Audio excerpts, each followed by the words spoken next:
Assalamualaikum warahmatullahi wabarakatuh. Bismillahirrahmanirrahim.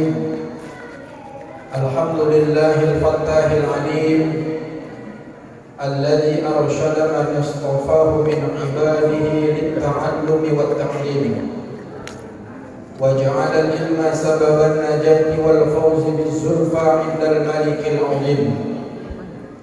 Wassalatu wassalamu ala man arsalahu Allahu hadiyan ila as-siratil mustaqim wa ala alihi wa sahbihi al-faizina min suhbatihi wa atba'ihi bil khuludi fi daril baqa'i wan na'im wa man khalafahu wattaba'a hawahu wa athara dunyahu ala ukhrahu sara muhanan bil khizi fil azabil jahim wa kana madhmuman madhura ma'a ittiba'i syaitanir rajim. Amma ba'd. Subhanaka la ilma lana illa ma 'allamtana innaka antal alimul hakim. Rabbi shrah li sadri wa yassir li amri wahlul 'uqdatam min lisani yafqahu qawli.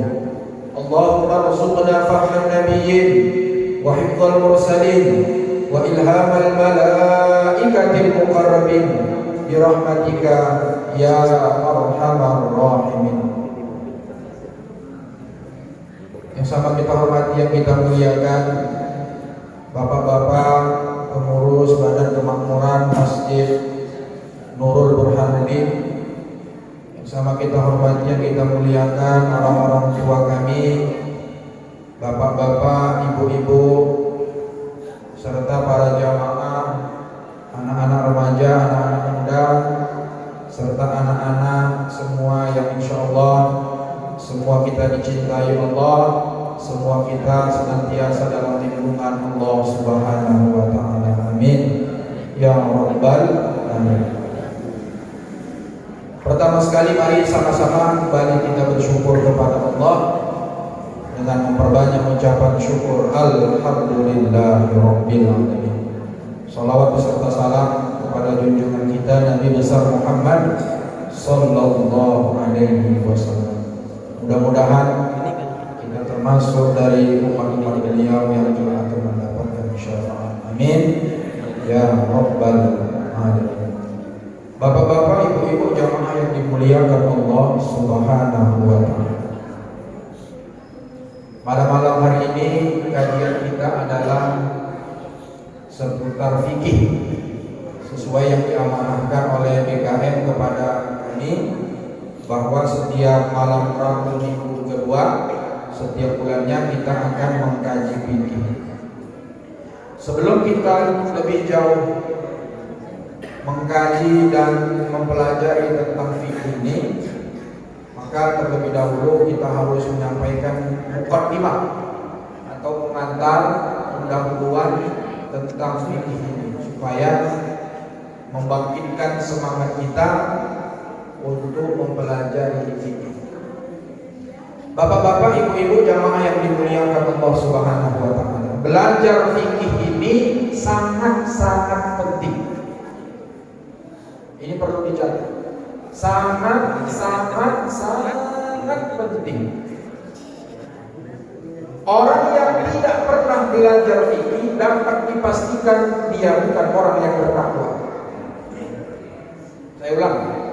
Orang yang tidak pernah belajar tentang fikih dapat dipastikan dia bukan orang yang bertakwa. Setiap Jumat hati menyampaikan wasiat, mari sama-sama kita bertakwa kepada Allah, menjalankan semua perintah Allah, menjauhi segala larangan Allah. Tapi dia tak pernah ikut mengaji fikih, tak pernah dia tahu tentang ilmu fikih, maka dipastikan orang ini tidak bertakwa kepada Allah. Iya, belajar fikih. Walaupun sebelum-sebelumnya ini sudah dikaji, tapi lancar kaji karena diulang lagi begitulah kira-kira Bu ya. Yang kemarin dokter ya kan saya bilang ini SHI. Ya, tapi nggak apa-apa lah, namanya ngaji kan. Ya, kita belajar ini harus diulang-ulang. Ya, mungkin bapak-bapak yang usianya lebih tua dari saya, ya anggap saya saja anak lah. anak yang sedang bercerita kepada orang tuanya tentang fikih. Sebelum kita mempelajari fikih, maka terlebih dahulu kita mesti tahu mengaji fikih ini mesti pakai sumbernya, pakai kitab. Kalau ada ustaz menyampaikan kajian fikih tidak berkitab, tidak dia sebutkan nama kitabnya apa, siapa nama pengarangnya, diragukan. Jadi mesti jelas. Ngaji itu mesti jelas sumbernya, referensinya. Kebetulan malam hari ini dan seterusnya insya Allah kitab yang akan kita kaji insya Allah sampai mati kalau diperpanjang kontrak. Entah habis ini putus kontrak saya dengan adalah wallahu a'lam. Nama kitab fikih yang akan kita kaji adalah nama kitabnya At-Taqriratus Sadidah fil Masailil Mufidah. Nama pengarangnya adalah Hasan bin Ahmad bin Muhammad bin Salim Al-Kaf. Ini nama pengarang kitabnya. Saya ulang balik, nama kitabnya At-Taqriratus Sadidah fil Masailil Mufidah. Nama pengarangnya Hasan bin Ahmad bin Muhammad bin Salim Al-Kaf. Orangnya masih hidup. Ini kitab, mohon maaf karena saya orang Al-Wasiyah yang bermadzhab Syafi'i. Kebetulan di rumah gak ada kitab-kitab mazhab yang lain. Mazhab Syafi'i lah Pak. Jadi kalau mau ikut, kalau nanti ada di luar sana yang ngaji di luar mazhab Syafi'i, jadikan pembandingnya. Tidak boleh kita saling menyalahkan. Dan saya sekali lagi adalah tipe ustaz yang tidak suka menyalah-nyalahkan orang. Tapi kalau saya disalahkan orang, saya akan lawan. Itu aja prinsipnya. Dalam hidup ini kita jangan cari musuh. Tapi kalau musuh datang kepada kita jangan lari, dihadapi. Baik. Ada dalam fikih itu disebut dengan mabadi'u ilmil fikih. Mabadi, dasar-dasar, asas-asas ilmu fikih. Ini mesti tahu. Sebelum kita nanti masuk bab tentang toharoh yang Pak sesuai dengan pesan BKM. Malam ini enggak kita kaji dulu toharoh bulan depan. Tapi malam hari ini kita kaji dulu seputar dasar-dasar atau asas-asas ilmu fikih. Di dalam kitab ini disebutkan bahwa dasar-dasar ilmu fikih itu ada 10. Ada 10. Yang pertama, hadduhu atau ta'rifuhu. Dasar ilmu fikih itu yang harus kita ketahui adalah definisinya. Definisi fikih itu apa? Kalau fikih menurut bahasa disebutkan al-fahm, paham. Jadi Bu, kalau ditanya suami nanti pulang dari sini, ngaji apa tadi? Fikih. Apa itu fikih? Jawab, al-fahm, paham. Udah paham Mama? Belum. Kenapa belum paham? Belum dijelaskan. Kemudian menurut syarat, menurut istilah, dalam kitab ini disebutkan definisi fikih menurut Imam Subki. Apa yang dimaksud dengan ilmu fikih? Adalah al-ilmu bil ahkami syar'iyyatil amaliyati al-muktasabu min adillatiha tafsiliyah. Fikih adalah suatu ilmu yang mempelajari tentang hukum-hukum syariat. Hukum-hukum syariat tentang amal-amal perbuatan yang diambil dari dalil-dalilnya yang terperinci. Jadi ilmu fikih itu adalah ilmu yang mempelajari tentang hukum-hukum syariat, hukum-hukum agama kita, tentang amal-amal perbuatan seseorang. Dari mana sumbernya? Diperoleh dari dalil-dalil yang secara terperinci. Itu yang disebut dengan fikih. Dasar fikih yang pertama itu adalah definisinya. Kemudian yang kedua, maudhu'u, sasaran ilmu fikih. Ilmu fikih ini dipelajari sasarannya siapa? Kalau misalnya kita punya senapan di rumah, ada pohon di depan rumah, pohon mangga. Di pohon mangga itu ada burung perkutut. Maka senapan itu akan kita sasarkan, kita tujukan kepada burung perkutut. Kita tembaklah burung perkutut yang di atas pohon mangga. Nah, burung perkutut itulah kalau kita ibaratkan maudhu'nya, sasaran yang mau dituju ilmu fikih. Siapa dia? Af'alul mukallifin, perbuatan-perbuatan orang-orang yang sudah mukallaf. Jadi fikih itu sasarannya orang-orang yang mukallaf. Ini anak-anak cerita-cerita ini belum kena nih. Mukallaf itu kan orang yang sudah baligh. Baligh itu siapa? Orang yang sudah umurnya mencapai 15 tahun. Kurang dari 15 tahun, di atas 7 tahun, asalkan dia sudah mimpi, maka dia dikatakan mukallaf.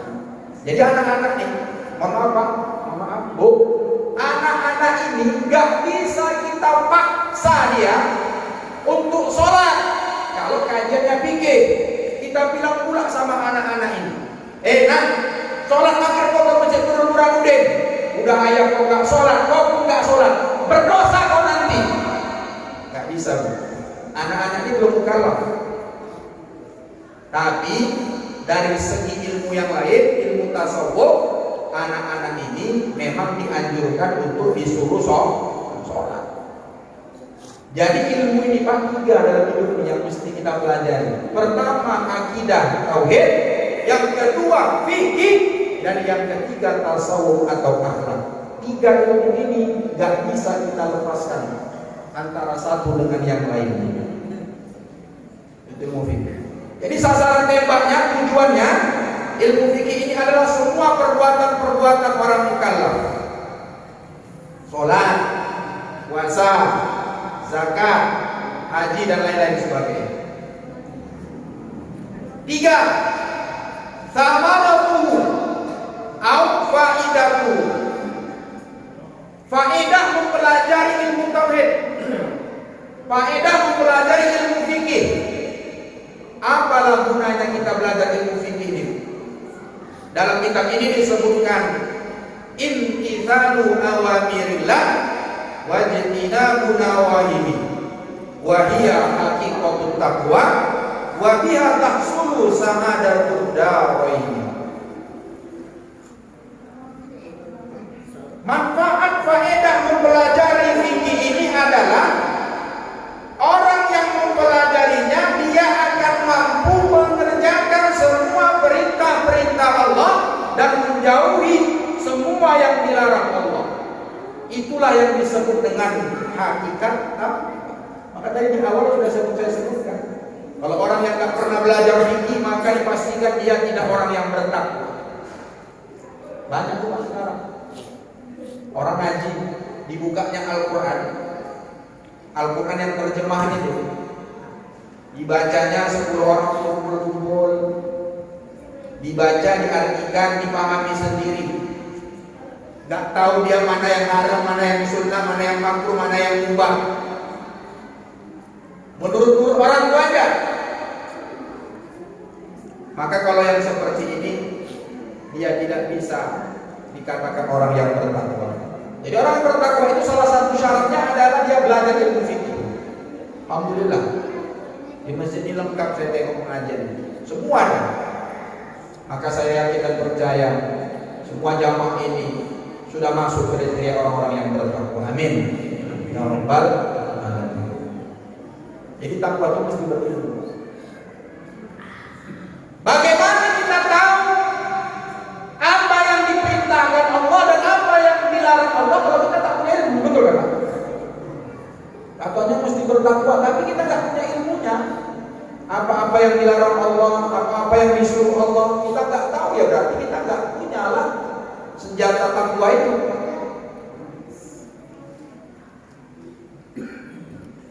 Dan untuk mencapai kebahagiaan dunia dan akhirat itu adalah dengan mempelajari ilmu fikih. Jadi bapak-bapak, ibu-ibu jamaah yang dimuliakan Allah, memang kalau orang yang sudah ngerti dia, paham dia, tahu dia tentang fikih ini, hidupnya mudah. Hidupnya mudah. Pergi jalan-jalan, misalnya bukan jalan-jalan, pulang kampung, kerantu perapat, ada saudara yang meninggal. Perintah Allah sholat itu kan masih tetap wajib ya Bu. Namanya musafir. Coba saya tanya dulu sama bapak-bapak, kalau bapak-bapak gak pernah belajar fikih, gak pernah belajar fikih, berangkat dari sini, dari Masjid Nurul Duha ini, berangkat ke Rantu Perapat, berangkatnya nanti sebelum waktu zuhur, misalnya jam 10, naik mobil pribadi, sampai nanti di kisaran biasanya 4 jam atau 5 jam. Jam berapa itu? 10, jam 2.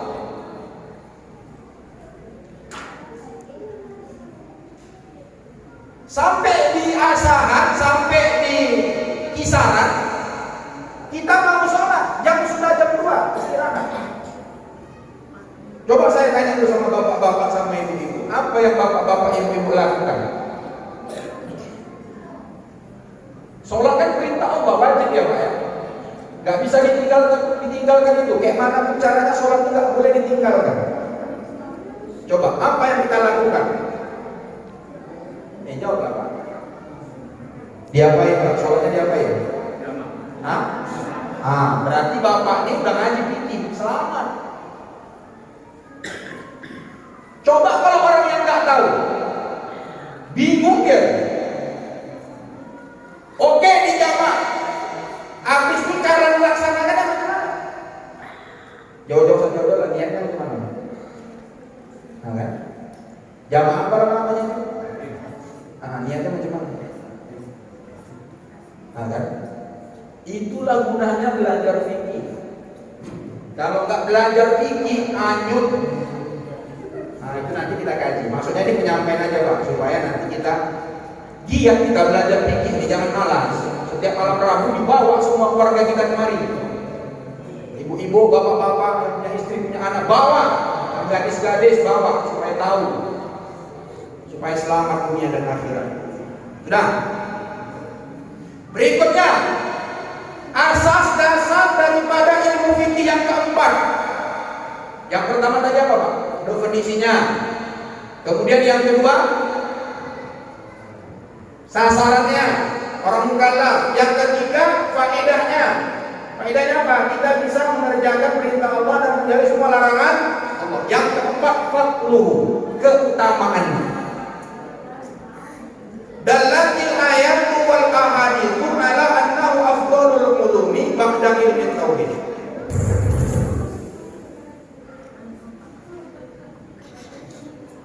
Jangan kuat-kuatkan suaranya Ustaz.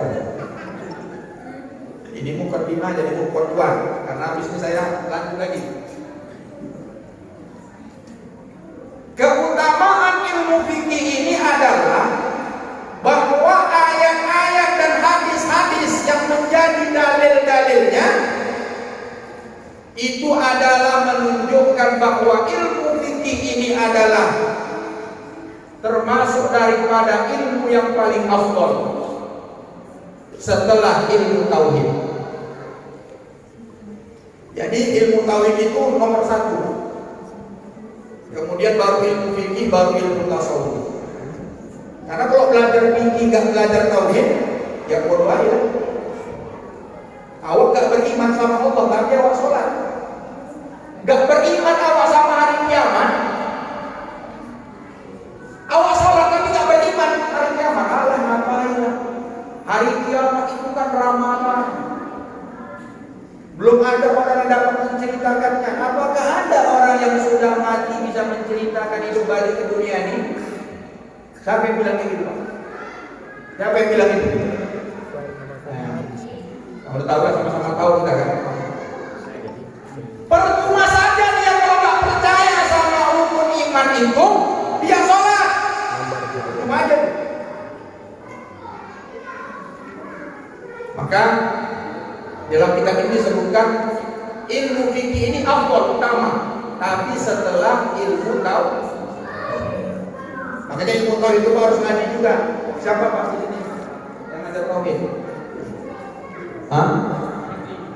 Edi Purnama. Bawa kitab dia kan, bisa itu kan? Sifatnya sifat apa? Sifat 20 kan? Jangan mau sifat yang 3 itu ya. Uluhiyah, rububiyah, asma wa sifat, jangan masuk ke sini. Kalau saya tahu saya akan ngaji lagi kemarin. Pertahankan. Jangan mau. Ngaji tauhidnya sifat 20 titik. Mau kitabnya apa terserah. Ya Bu. Wujud kidam baqo mukhalafatul hawadithi. Kalau yang 3 jangan. Yang kelima, nisbatuhu yantasiku ilal ulum syar'iyyah. Jadi ilmu fikih ini termasuk golongan ilmu syariat, bukan ilmu akidah, bukan ilmu akidah. Jadi syariatnya. 6. Wadi'uhu, siapa yang menggagas ilmu fikih ini? Yang tulis kitab fikih ini siapa yang pertama kali? Al-a'immatul mujtahidun, imam-imam mujtahid. Wa awwalu man allafa fihi imla'an huwa al-imamu Zain bin Ali bin Husain bin Ali bin Abi Thalib radhiyallahu anhu ajma'in. Ternyata orang yang pertama menyusun fikih itu adalah nama kitabnya kitab Imla, ditulis oleh Al-Imam Zaid bin Ali bin Husain bin Ali bin Abi Thalib radhiyallahu anhu ajma'in. Jadi sanadnya jelas ya Pak, sampai kepada Ali bin Abi Thalib. Jadi belajar fikih ini bukan bid'ah. Ingat itu, bukan bid'ah, tapi wajib belajar ilmu fikih. Kemudian siapa lagi yang ke bawahnya? Wa awwalu man allafa fihi tilmidu al-imam al-mujtahid Abu Hanifah an-Nu'man rahimahullahu taala. Kemudian orang yang membuat atau menyusun fikih ini adalah muridnya. Murid Imam Zaid bin Ali bin Husain ini adalah Imam Abu Hanifah an-Nu'man rahimahullahu taala. 7. Ismu, nama fikih ini namanya ilmu fikih, ilmu fikih. Jadi nama ilmu fikih ini ada nama lainnya Pak. Selain disebut dengan ilmu fikih, ilmu apa lagi? Ilmul ahkam syar'iyyah. Ilmu fikih, ilmul ahkam syar'iyyah. Ilmul halali wal harami, ilmu halal dan ilmu haram, itu disebut dengan ilmu fikih. Al-fiqhul asghar, furu'uddin, atau furu'uddin, cabang-cabang agama. Itulah yang disebut dengan nama-nama ilmu fikih. Jadi kalau nanti ada orang bilang ngaji apa tadi? Ngaji halal haram. Berarti ngaji apa tadi Pak? Fikih. Ngaji halal haram fikih. Tauhid gak ada halal haram. Kalau tauhid itu kafir sama gak kafir. Beriman kafir, beriman kafir. Itu kalau ilmu tauhid. 8. Istibdadu, pengambilan ilmu fikih ini. Apa sumbernya? minal kitabi was sunnati wal ijma'i wal qiyas.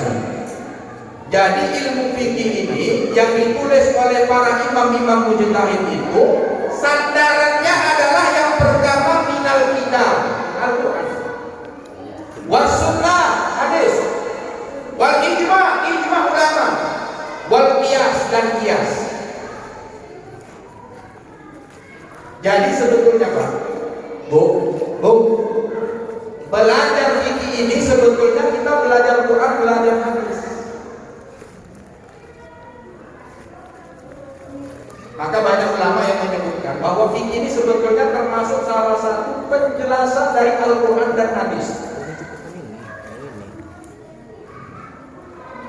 Ini jangan ragu belajar fikih, karena sumbernya jelas, Al-Quran, Sunnah, Ijma, qiyas.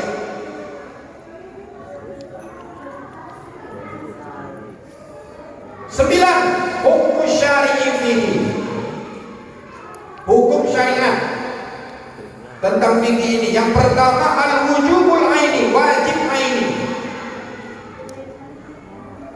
Fikih ini dipelajari hukumnya ada wajib aini, ada wajib kifai. Wajib aini ini individu. Bapak-bapak mesti tahu syarat, rukun serta sahnya wudu misalnya. Itu individu. Namanya wajib aini. Itulah syariatnya, ilmu fikih. Ada yang bersifat aini, individu, ada yang bersifat kifai. Kifai itu apa? Dikerjakan oleh satu orang, yang lainnya sudah memadai. Nah itu dia. Terakhir yang ke-10, masailuhu, persoalan-persoalan yang dikaji, yang dibahas ilmu fikih. Katsirotun, banyak. Contohnya apa? At-thaharatu syartun lis-shalah. Thaharah. Salah satu pembahasan tentang ilmu fikih yang banyak itu adalah mengenai thaharah. Thaharah adalah merupakan syarat bagi pelaksanaan ibadah sholat. Wa ghuslul wajhi fardun fil wudu'i. Membasuh wajah itu adalah merupakan fardu, rukun daripada wudu. Itulah beberapa kajian-kajian atau masalah-masalah yang akan dikaji nanti dalam ilmu fikih. Wa ghairi dzalika, dan yang lain-lain. Wallahu a'lam bishawab. Mungkin bapak-bapak, ibu-ibu jamaah yang dimuliakan Allah Subhanahu wa taala, sebagai pertemuan awal kita perkenalkan dulu bagaimana apa mabadi, dasar-dasar ilmu fikih. Saya ulang balik. Yang pertama pengertiannya, yang kedua sasarannya, yang ketiga faedah mempelajarinya, yang keempat keutamaannya, yang kelima jenisnya, yang keenam penggagasnya, yang kelima nama-nama ilmu fikih selain fikih, kemudian sumbernya, pengambilannya, dan yang ke-9 hukum mempelajarinya, dan yang ke-10 persoalan-persoalan yang akan dikaji dalam ilmu fikih. Sebagai tambahan, dalam ilmu fikih ini ada yang disebut dengan al-ahkam syariah, hukum-hukum syariat, hukum agama. Itu yang 5. Udah tahu lah ya, itu masih dipelajari lagi. Apa dia Pak? Wajib, sunnah, mubah, haram, makruh. Wajib, sunnah, haram, makruh, mubah. Itu masih dipelajari lagi. Itulah yang akan dikaji. Jadi fikih itu hukum-hukum yang dipelajarinya 5. Wajib, sunnah, haram, makruh, mubah.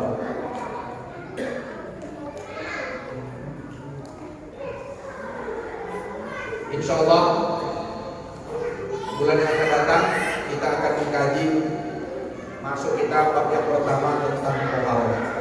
Wallahu a'lam bishawab. Mungkin ada yang ingin dipertanyakan, kami persilakan kepada jamaah bapak-bapak ibu-ibu sekalian.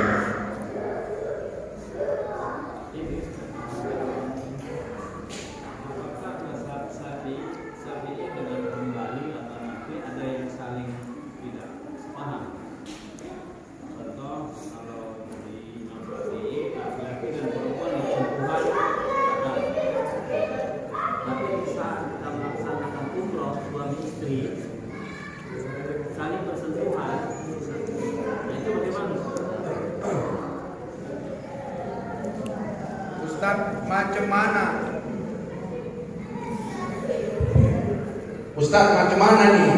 Kami udah ngaji fikih sama Ustaz, yang membatalkan wudu itu bersentuhan kulit laki-laki dan yang perempuan yang sudah balik, yang ajnabi, yang bukan mahramnya. Kemudian itu batal tanpa ada penghalang, itu batal. Saya jelaskan Pak ya. Yang membatalkan wudu seperti yang dimaksud oleh orang tua kita adalah bersentuhan kulit laki-laki dan perempuan yang sudah balik, yang bukan mahram atau ajnabi. Kemudian tidak ada penghalang. Tidak ada penghalang. Ibu-ibu, kalau suami mau pergi kerja, pernah ibu-ibu cium tangan suami? Pernah? Yakin? Dari muka-mukanya nggak ada ini yang suami. Tahu. Salam kamu? Salam? Enggak kan? Iya. Dia pikir apa sana? Janjian, bye. Padahal di salam yang paling bagus. Kalau suami istri bersentuhan, batal tak wudunya? Batal tak? Batal.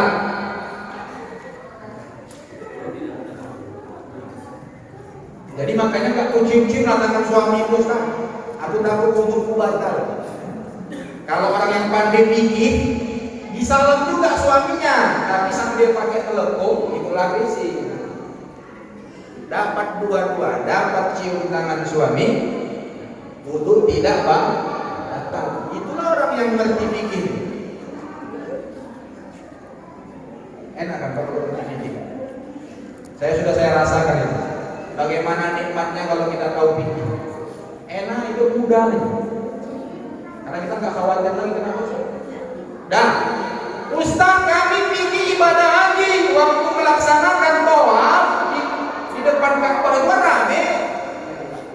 Atau nanti mau masuk Masjidil Haram. Kalau aku ikut mazhab Syafi'i, nanti nggak sholat lah. Sumurnya jauh, betul. Nah, dalam hal ini ulama sepakat boleh berpindah mazhab. Boleh berpindah mazhab. Agama ini mudah. Nggak usah jauh-jauh Pak tentang wudu itu, nggak usah zakat aja, zakat. Nah, nggak usah kan 3,8 lu. Yang pakai uang sama beras. Hah? Pakai beras, pakai uang. Mazhab Syafi'i macam mana? Hah? Pakai beras. Di zaman Rasul itu pakai beras. Ada. Hah? Nah, itulah contohnya. Jadi dalam hal ini boleh kita berpindah mazhab sesuai dengan maslahatnya. Jadi jangan kita paksakan. Selagi kita mampu laksanakan mazhab Syafi'i, laksanakan.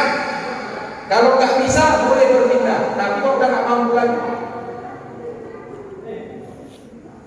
nah itu dia. Apalagi kan misalnya kita masuk ke daerah yang bermazhab seperti di Mekah, mazhabnya mazhab Hambali. Jangan pula nanti ada anak-anaknya, anak ustadz yang kuliah LCMA, tamat dari misalnya Maroko mazhabnya Maliki, sampai kemarin Nurul-Nurul habis kita disingkatnya. Nggak boleh. Kita masuk ke kandang orang harus menghormati apa yang sudah dilaksanakan oleh orang-orang di situ. Jangan paksakan kamu berilmu. Masuk misalnya saya ke masjid Taqwa ini, oh nggak bisa saya pakai kurung, habis saya dilempar orang dah. Bapak tuh masuk kemari, sholat dia di belakang imam, maka dia ikut juga berkurung, angkat kamu. Itulah indahnya itu kalau sudah paham ini. Jadi nggak ada tuh masalah kunut, bid'ah itu nggak ada. Selagi masih ada dalilnya, maka fikih mengajarkan toleransi. Nah, gitu Pak kira-kira.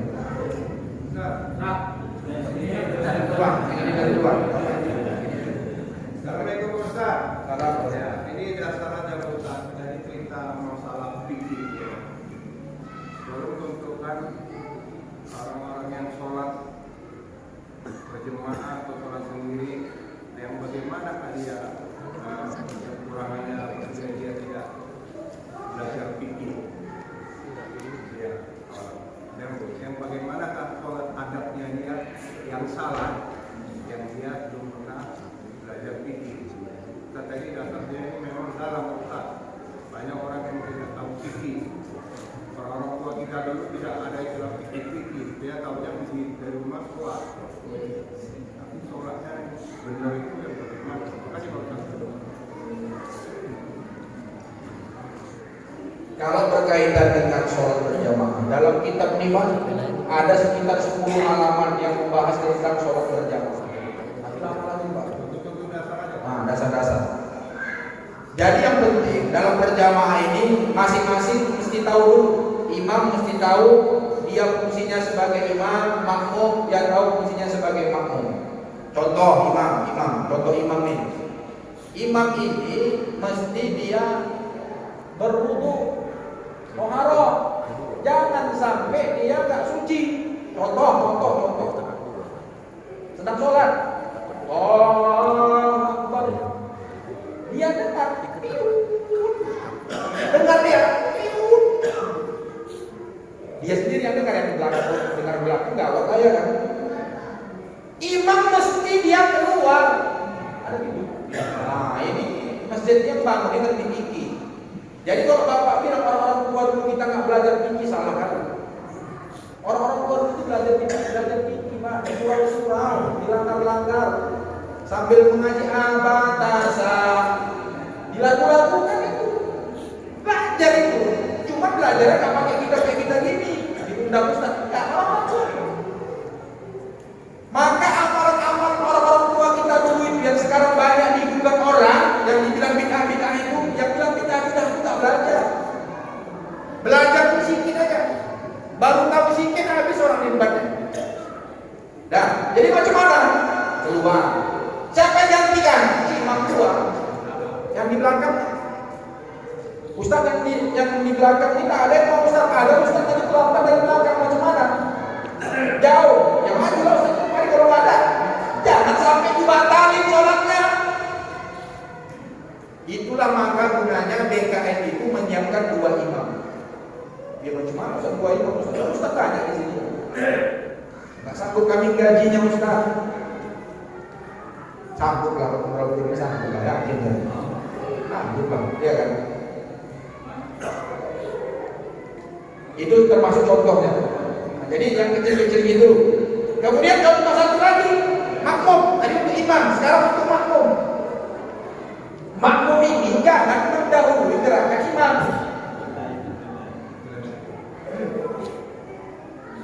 Oleh faktor ini, salah satu perhatian imam lillahi ta'ala. Waktu imamnya Allah, masih Allah, jangan angkat takbir dulu Pak Makmum. Akbar, baru angkat Allah.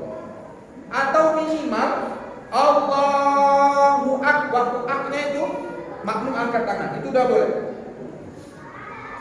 Tapi jangan dia buat Allah. Ini yang paling sering saya tengok di beberapa masjid, imamnya masih muda, habis Quran, nggak usah saya sebutkan. Saya bilang tadi imam tuh mungkin karena dia bacanya jaga bagus, tapi belum ngaji fikih. Kadang-kadang pegangnya janji bang, jangan pandang dia habis, dibayar gajinya 2,5 juta, dilepas gitu aja. Mesti dia suruh duduk di depan Ustaz Mahmud, ngaji kau fikih, sama Ustaz Khalid ngaji kau fikih, baru dia jadi imam tetap. Jangan sembarangan itu Pak. Contoh, ini kecil-kecil aja. Bu, contoh bu, ada imam saya tengok, saya sering datang. Waktu dia bangkit dari sujud ke berdiri, itu takbirnya pendek. Ini udah rokaat, misalnya rokaat kedua atau rokaat pertama, mulai rokaat kedua, sujud dia. Allahu Akbar. Pendek. Ditanya, kenapa Bapak Imam bacanya pendek Allahu Akbar? Kau enggak belajar ilmu lagi kau. Allah itu berapa rakaat? 2 harkat dan tidak boleh panjang. Jadi kalau misalnya 2 harkat kan berarti Allah Akbar. Betul dia ilmu tajwid. Tapi dia nggak belajar ilmu fikih. Kenapa? Buka nanti kitab Fathul Mu'in. Salah satu sunnah imam ketika dia bertakbir, namanya takbir intiqal, dari sujud bangkit ke mau berdiri, itu nama istilahnya ada dihamdatkan, dinunkan, dipanjangkan. Dipanjangkan sedikit. Allahu Akbar. Satu, ada juga imam, dia juga nih orang. Waktu dia mau tasyahud akhir, dipanjangkannya. Allahu Akbar, berdiri juga. Hah? Bukan sengaja sambil. Berarti imamnya imam penokok. Berarti BKN yang salah. Contoh kecil. Jadi peraturan imam dan makmum itu banyak. Hati-hati, itu mesti dikaji. Waktu awal Ustaz, waktu awal Allahu Akbar itu 2 rakaat. Itu kalau sampai kan ada 2 yang Allah. Salah enggak? Nah, itu nggak salah. Lebih kan? Dari 2. Ini masalah takbiratul ihram. Udah aja Pak. Ustaz tengok macam-macam imam. Ada yang Allahu Akbar, cepat. Pak, kalau mazhab Syafi'i itu nggak boleh. Allahu Akbar.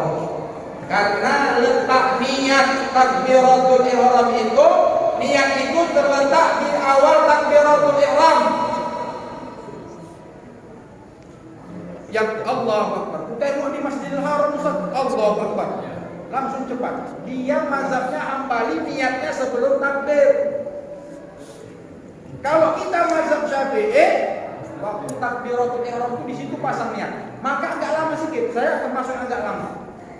Kenapa? Waktu Allah dalam hati sengaja aku sholat Isya 4 rakaat menjadi makmum karena Allah Ta'ala Akbar. Dah. Allah Ustaz lebih 2 harkat. Itulah termasuk salah satu sunnahnya memanjangkan sedikit supaya memasukkan niat takbiratul ihram itu sempurna. Oh, Ustaz tengok, Ustaz itu maju sapinya, Ustaz pakai kunut dia, tapi Allahu Akbar ya. Tanyalah sama dia, kayak mana cara niatnya? Tak tahu itu. Setahu saya sholat itu saya Allah agak lama saya memang. Tapi jangan kayak atuk-atuk. Atuk-atuknya banyak juga. Sudah pulang balik. Allah. Balik. Lagi Allah. Ditanya habis sholat. Wah, kenapa wah sampai 3 kali ulang balik? Belum putih mau Allah Ustaz katanya. Bahaya. Mungkin itu Pak. Silakan. Akunya pendek kali Ustaz.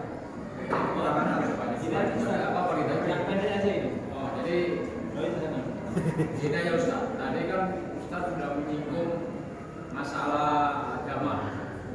Ya. Oh, yang tadi. Kemudian saya hubungkan dengan zakat tadi. Kalau kita lihat di Mekah antara Madinah dengan Mekah itu memang kan masjid jarak. Kalau kita mau kisaran itu hampir setiap berapa kilo itu kan masjid ada. Itu kan kita memang diperbolehkan untuk jamaah. Sudah mendekati berapa kilo kan itu sudah ada aturannya kan itu. Sekarang jadi pertanyaan, kalau nggak kita jamaah, apa kita salah? Gitu? Karena setiap apa ada masjid, itu ada aja berarti kita. Kalau di Mekah kan memang jauh-jauh, jarak-jarak masjid-masjidnya itu apa aja antara Madinah dengan Mekah. Gimana Ustaz? Jadi berbicara tentang sholat orang yang musafir ini dalam fikih itu ada namanya illat. Illat itu sebabnya sesuatu perkara dalam fikih pada illat. Yang menjadi illat sholat jamaah ini bukan karena banyaknya masjid, tapi jaraknya. Ingat tuh Pak, jarak. Jarak sholat boleh jamak. Ajan bebas. Syarat boleh jamak itu berapa kilometer? Nah, sekitar 85 sampai 90 kilometer. Kalau kita ibaratkan dari sini ke Tebing atau Siantar. Kalau kita misalnya mau ke Parapat. Sudah sampai jaraknya, maka itu sudah kena dibolehkan, namanya rukhsah, keringanan menjamak. Mau kita kerjakan, bagus. Yang nggak dikerjakan juga nggak apa-apa. Jadi bukan karena banyaknya masjid, tapi karena sudah mencapai jarak. Sama kayak kita dari sini ke Jakarta naik pesawat, ya kan?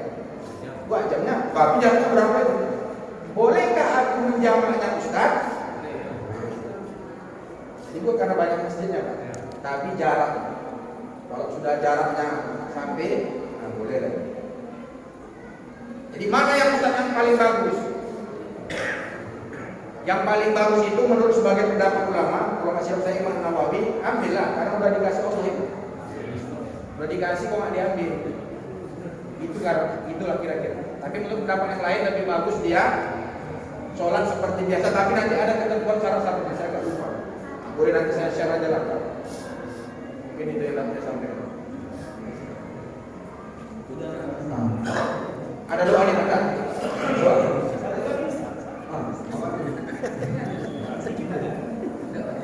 Sholat subuh kan telepon Ustaz. Kita masbuk. Kita sudah masuk di rakaat kedua ini. Kita kan sudah baca doa kunut. Apakah setelah kita lanjut kita kunut lagi? Iya, kunut lagi.